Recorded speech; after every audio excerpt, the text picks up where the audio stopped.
So I was born in El Paso, Texas, and the community I grew up in was in Sparks, which is known in El Paso like a very poverty-stricken community. Our living situation wasn't ideal when I was really young. We kind of lived with my grandma. My dad wasn't a resident of the United States at the time, so he lived in Juarez. So we were out and about a lot, didn't really have a very set living arrangements. The feeder program for school was Horizon Heights Elementary, so that's where I started my education.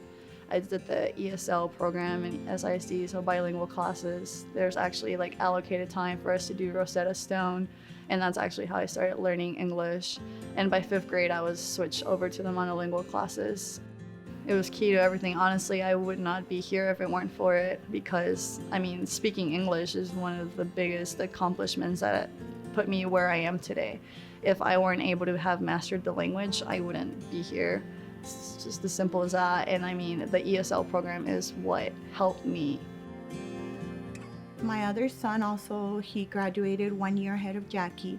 He was also top 5, and he got admitted to UT Austin, and he was able to declare his major as a freshman, which usually is not the normal for UT Austin. He graduated with his bachelor's, did his master's, and now he's working in Los Alamos, New Mexico, and on his PhD.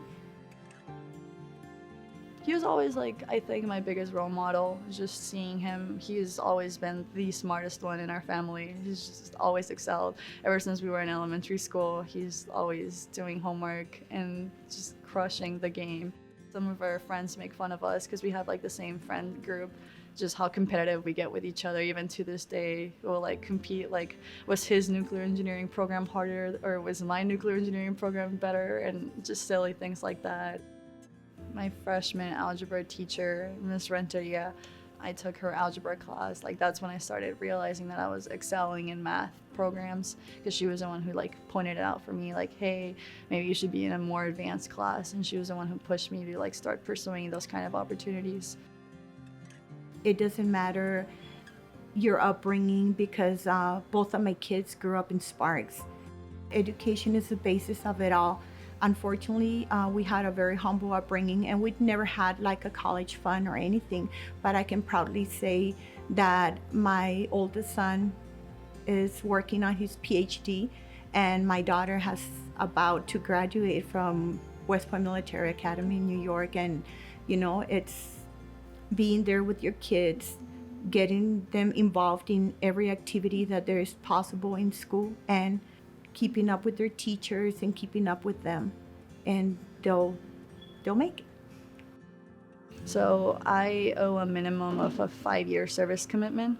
So then I will be serving that as a explosive ordnance disposal officer, which is kind of, to put it in the simplest terms, kind of like the bomb squad of the Army. I don't think I could have chosen a better district than Socorro for my kids' education. I don't think that there's a better place or a better school district in the El Paso area for my kids or for any other kid to have an opportunity in life.